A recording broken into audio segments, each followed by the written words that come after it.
On ne la voit pas, mais elle serait là. Vous rigolez là? Je connais pas. La croissance de quoi? Je ne l'ai pas senti jusqu'à présent. Je vois rien du tout venir et j'y crois pas du tout. En tout cas, il n'y a rien qui laisse penser que ça redémarre.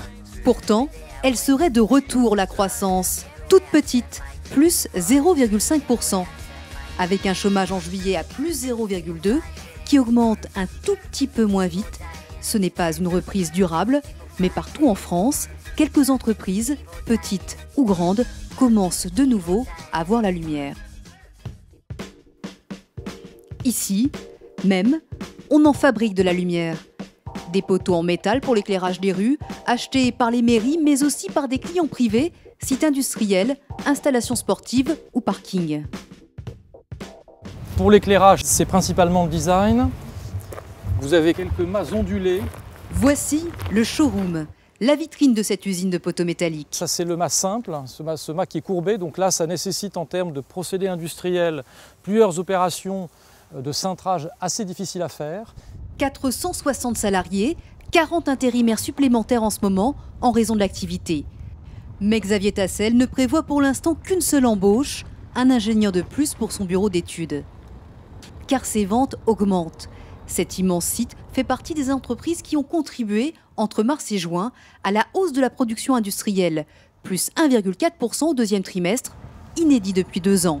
Un frissonnement de l'économie. Il y a peut-être un petit effet de croissance, mais on le ressent parce que notre chiffre d'affaires, il a augmenté par rapport à l'année dernière.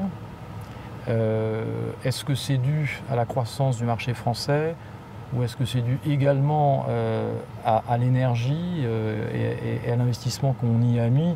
Car avant d'éventuellement embaucher, l'entreprise a d'abord dû investir 30 millions d'euros pour améliorer la fabrication, produire les poteaux les plus lisses et les plus beaux possibles. Production 100% française, bon pour l'emploi et séduisant pour le client. Alors nous, on n'est pas du tout dans la morosité ambiante. Le fait qu'on soit français, de production française, le fait qu'on soit dans un site très écologique finalement, l'acier c'est un produit très écologique puisqu'il est entièrement recyclable. Et tout ça contribue effectivement à renforcer l'image de notre société et donc de nous permettre de gagner des parts de marché et des contrats. Le Made in France, tout secteur confondu, c'est l'une des étiquettes qui en effet tire ce frémissement économique et qui permet parfois de sauver des emplois. Comme le long de cette petite route, au milieu des plaines, dans la Vienne. Vous n'êtes pas à la poste, mais voici celui qui fabrique une partie des meubles des bureaux de poste. La partie bois de cette fabrication-là est faite sur le site de Valdivienne ici. Et l'entreprise, en grande difficulté jusqu'en janvier, recommence aussi à vendre aux sociétés. Là, par exemple, c'est un comptoir d'accueil, bureau de président, dans un siège social, par exemple. Ici, après 101 emplois supprimés, les 211 salariés restants ont réussi à échapper au chômage ces derniers mois, à sauver leur emploi. Transformation en coopérative, réorganisation et surprise, les clients sont de retour. Pas d'embauche tout de suite, mais l'entreprise ne perd plus d'argent. 500 000 € de gagnés depuis février. Il y a 1 an, l'entreprise présentait un résultat net cumulé de moins 2,5 millions et avait plus suffisamment de trésorerie pour payer les salaires. Et aujourd'hui ?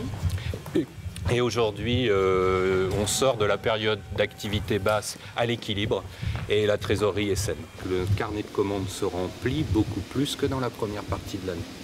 Et vous êtes optimiste ? Oui, on est optimiste. Je crois que c'est possible d'être serein tout en étant réaliste. Et puis, il y a les secteurs qui embauchent déjà, sortis de la crise, parce qu'ils ne l'ont jamais connue. Ils apportent à eux seuls quelques dixièmes de points de croissance, le luxe, plus 6% au premier semestre, les jeux vidéo et les rois du ciel. Airbus vient de recruter plus de 600 personnes cette année. Environ 600 autres le seront d'ici la fin de l'année. Sophie dirige une unité de montage A330. Alors ici, on fait un certain nombre d'installations comme la dérive, les trains et on met l'avion sous tension. Elle passe son temps à accueillir des nouveaux, presque 100 sur une équipe de 350. L'impact direct pour nous, c'est une intégration plus importante d'intérimaires. On a intégré environ 60 intérimaires sur cette unité et on a fait une quarantaine de CDI sur une unité qui comporte environ 350 personnes. Ça prouve que l'activité marche. L'année dernière déjà, 2300 recrutements, 1 sur 3 dans un métier manuel d'ouvrier ou de technicien, des spécialistes qui fabriquent 10 avions par mois. On est en pleine croissance d'effectifs en ce moment.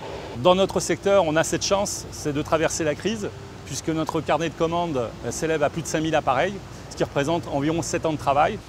Mais même avec 3600 embauches en 2 ans, il faudrait beaucoup de géants en bonne santé comme Airbus pour inverser durablement la courbe du chômage. Il y a toujours en France 3 285 700 chômeurs.